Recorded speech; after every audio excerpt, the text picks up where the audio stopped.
The inaugural edition of X's and O's with Minnesota Vikings head coach Kevin O'Connell is in the air. For 2023, we have the Buccaneers coming up this weekend, and I'm Paul Allen. This is courtesy of the Minnesota Lottery. Welcome KFAN and welcome Vikings.com. Kevin is into his second season as head coach of the Minnesota Vikings. Any kind of a different feel for you coming up to this? I mean, obviously, now that you've done it for a full year, Yeah. I've heard you talk about the defense, and maybe I, should have looked at this and stuff like that. Just put that whole thing together and how you feel right now up to this Bucs game compared to the Green Bay game last year. Yeah, I think, anytime you have a chance to, experience things in a lot of ways, I've been doing this for a while, but not as the head coach, not as the, truly in charge of everything. And I think the comfort level I feel, you're always going to have angst going into a season. There's always going to be unknowns. But just the comfort level I feel overall, not only within my role, but with, bringing in Flo and being able to lean on his leadership. Matt Daniels with the special teams group that, continues to do a great job there, bringing a major part of our team along. And then just offensively, having our staff together and being able to go through a full process of evaluating last season. We did a lot of really good things. There were a lot of areas we really wanted to focus on. And then ultimately, getting into the nitty gritty of game planning and what you feel like as the head coach it's going to take to win the game in all three phases. I feel very comfortable, not only going through that evaluation process, but then when we put the plans into motion, articulate to the team how we need to get that done, practice the right ways to make sure we're preparing our guys, and then we turn them loose 12 noon at US Bank Stadium. How would you describe, just in totality, I know things change offensively and defensively, but Brian Flores' defense, how would you describe it? Well, I think, in a lot of ways, if you really get down to the bare bones of it, it's not that much different than how I would describe our offense as far as trying to apply pressure with the different tools that we have at our disposal, using our personnel to maximize all 11 guys that we put on the field, and then ultimately being, a situationally based team defense that allows us to try to take away some things that our opponents do well, make them go to their off-speed pitches, all while having awareness that catastrophe could happen at any time with the style that we play, where we're not going to sit back and just kind of play, even though things sometimes can look good on a chalkboard, in the end, playing defensive football is about aggression, it's about tackling, it's about violence at the line of scrimmage, and then it's about just trying to confuse not only the quarterback on the other side, but our defensive scheme will limit the amount of offense that we will see just because of the problems that we can cause. Rookie corner Mekhi Blackmon, he's all business, isn't he? He's just like straightforward business. Yeah, he's been great from day one, and I don't know if he's been extra comfortable just coming with Jordan Addison from USC, but those guys have both been great. But I've really loved the way Mekhi has really fit into the role of, kind of being a guy that can play inside, he can play outside. He's shown to be a good tackler in space. He's shown a lot of the things that we had hoped, and he's kind of taken on an NFL approach, which is not always the case with rookies, and rightly so. But the transition for Mekhi has been a smooth one. Now my challenge to him is, can you replicate preparation equaling good performances on Sunday, and then through the grind of, for the first time in his life, playing 17 plus games, hopefully. Well, speaking of transitioning, and I may be, over exemplifying this or stretching it a little bit, but I might not be either with Josh Metellus. I mean, that I'll never forget seeing him on the sideline at Soldier Field when he got that C. When you gave him the captain, he wears the C, which is big here in the state of hockey.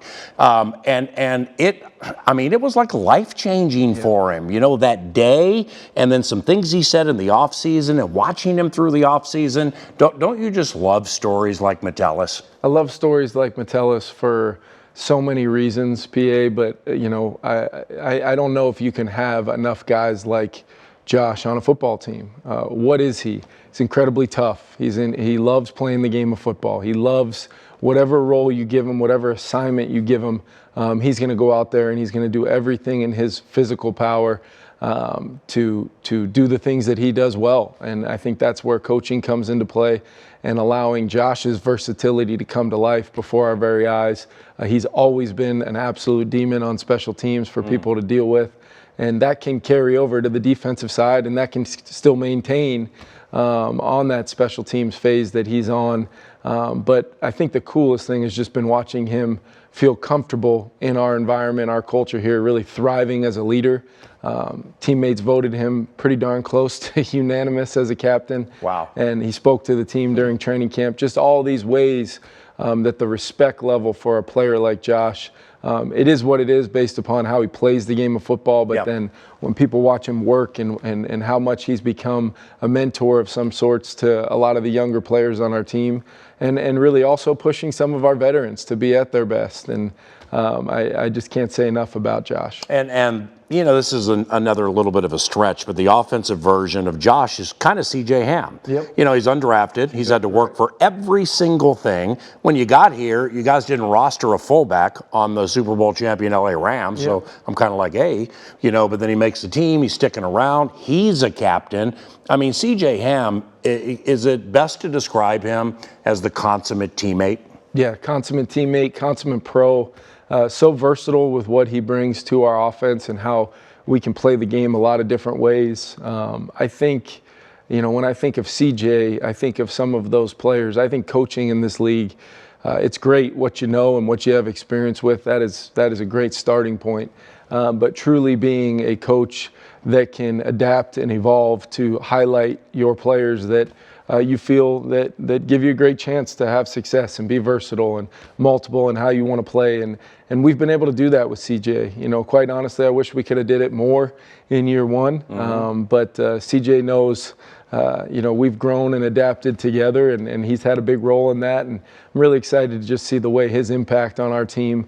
Fullbacks, it doesn't always show up on the stat sheet, but Minnesota Vikings fans can be very confident knowing we've got a player like CJ as part of our offense. And keeping it, this is Kevin O'Connell, X's and O's, courtesy of the Minnesota Lottery, KFAN, your home for Vikings football, the Vikings Radio Network, and Vikings.com. Vikings and Bucks, noon Sunday on the Fan, pregame at 10. Sticking with the backfield, your play action game with Madison and or Chandler.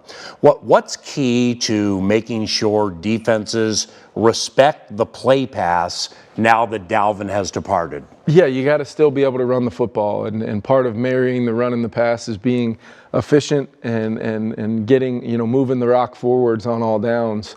Keeps you in manageable down and distances where the whole playbook can be open. And there's no such thing as a bad play call on 2nd and 5, 2nd and 4.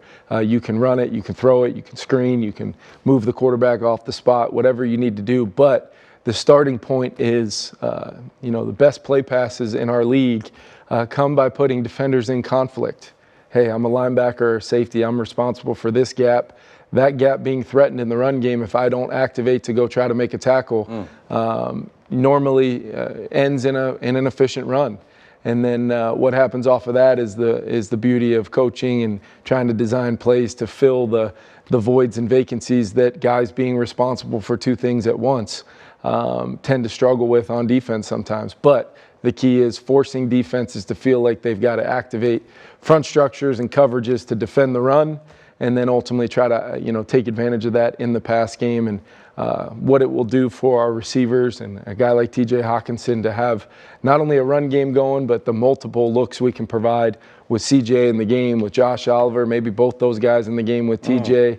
All while keeping number 18 on the field as well is a pretty good thing. Well, that right there, I'm just, you know, I have kind of a major obsession until we start playing the games and seeing how this thing's going to work. No, you don't. I've never noticed that. Well, because there's so much new, again, 12 personnel, which would be 2 tight ends and a running back, Hawkinson and Oliver, which technically can be 13 personnel, extra receiver, Hawkinson as a receiver-ish tight end, and Oliver. I mean, it's a pick your poison here, isn't it? As a Yeah, play caller, you have to love that. It allows us to make people defend more gaps. And what I mean by that is the more big bodies you have, the more combinations and different run schemes you can run, all while still using the skill sets of all of those players in the pass game and using the ebbs and flows of a game and how people want to try to defend you. It makes it hard to just hone in on 11 personnel. Hey, there's 3 wide receivers out there. Let's play personnel like this. Let's play coverage to JJ like this.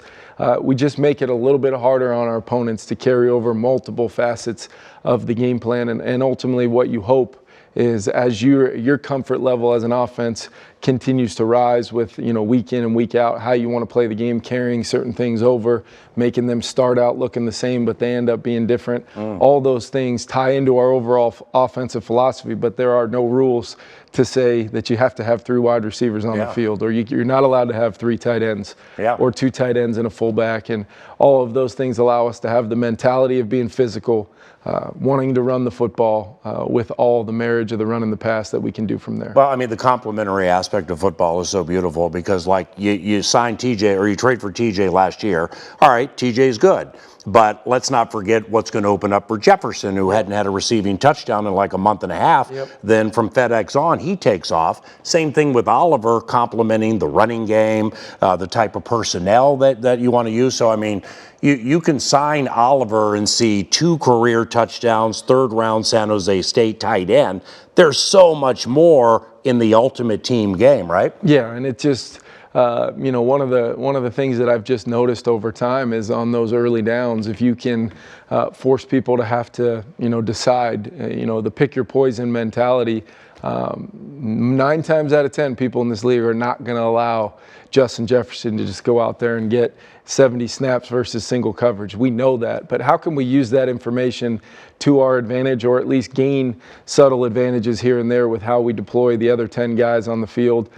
That's really what we've tried to focus on, and being multiple is great, but it only matters if your players can handle it and handle all the different facets of our offense that way, and that's what the offseason and training camp has really been all about. And I feel like our preparation to this point, both from a mentality standpoint, but also from a schematic standpoint of guys having true ownership of what we're trying to do, I feel really good about it. Like I said, we're going to roll it out there and see what happens at noon on Sunday. But what I'm most confident about is our ability to hopefully start fast and then be able to build as the season goes on with a lot of things we've got up our sleeve. All right, last one. And with the home crowd at US Bank Stadium, we've talked about it a zillion times. On 3rd down, cool. Red zone, cool. When Baker and their offense is on the field.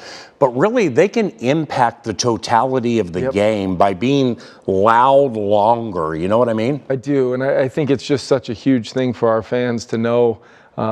When you're running a check defense, which a lot of times we're going to be doing things based upon what we see the presentation of the offense is trying to do pre-snap. And when we check, more than likely in this league, the offense is going to try to check. So that could be 1st and 10 to start a drive. That can be, a 2nd and 7 in the middle of a drive. But our fans understanding we've got the best home environment in the National Football League. That doesn't need to just be on 3rd down. That doesn't just need to be with the game on the line in the red zone. We need them each and every snap, knowing that they truly can be that 12th man type of impact for our defense, especially with how we want to play schematically. It all works together, and our fans play a huge role in it. Make some memories this year. Appreciate it, Pierre. Thank you, Kevin. Kevin O'Connell, head coach of the Minnesota Vikings. X's and O's is underway. Keenan McCardell, wide receivers coach, to chat about Jordan Addison and more when we return to the KFAN Minnesota Vikings Radio Network.